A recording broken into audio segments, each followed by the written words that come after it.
Hello, my name is Joey Thatcher. Favorite part of TIP this semester has probably been the drive down there.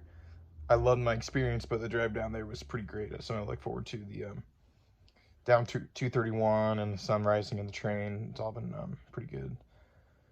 Looking back, what's one thing you would tell yourself in August about my experience, my TIP experience? It's to be ready to be a little bit uncomfortable because it is difficult trying to communicate with kids that or have different English proficiencies as you, but it's been a great challenge and something that I, um, was excited to do and just be ready to be challenged for sure.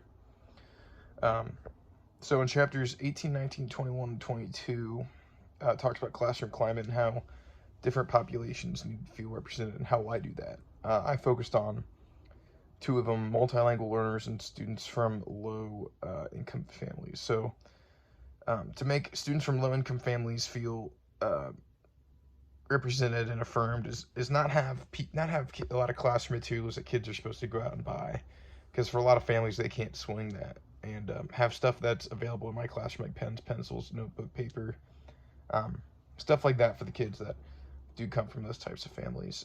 And multilingual learners, I feel like what we've learned this semester and how to assess the different proficiency levels, accommodate and meet them where they're at, and help them grow as an English language learner, and help them in that sense, kind of meet them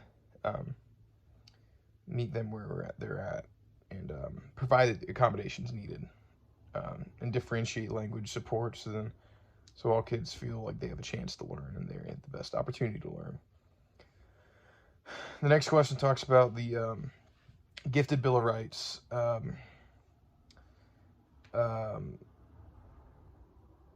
So which of the items on the gifted Bill of Rights would you like to develop within your future students? I was going to say make mistakes, because I feel like kids will especially English language learners, will be afraid to make mistakes, and they'll feel outcasted if they say something that has a different meaning and they feel inferior or stupid. Go ahead and make those mistakes, because that's how you learn. That's something I want to emphasize and make sure that they know, and encourage them to make those mistakes, because that's how they learn. I also want them to know that it's okay. I want them to have an identity beyond their talent area. So, say they're talented in one thing, that doesn't have to be their identity. They could be a football player in the band, and involve themselves in other extracurriculars to meet new people, make new friends, and have the ability to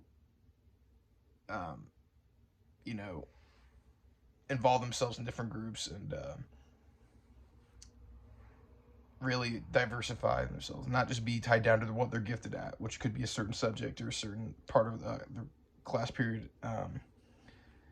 So back to the first one, make mistakes. Gifted students, I don't want them to think that they're expected to know all the answers, because they're not, and making mistakes and answering things wrong will help them learn, as well as multilingual learners.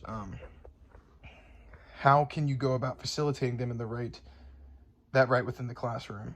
How can you teach them to self-advocate for themselves? And I think that's big, this idea of self-advocacy, and sticking up for yourself, and taking initiative to join something that interests you beyond the subject matter of the school and what you're learning in class. If you're interested in band, go do band. Ask them for their hobbies. Ask them for what they're interested in other than school, other than what they're learning, and encourage them to step out of their comfort zone and make mistakes that are uncomfortable to hear, that was incorrect, or join a group that you don't know everybody, and that might be harder for you to meet new people, but that's stepping out of your comfort zone, and that's something that I want to encourage, and kind of what's the word I'm looking for? Emphasize that that's something that we need to do, that you're supposed to do. Some things are supposed to feel uncomfortable, and that's how you learn and grow in those uncomfortable areas.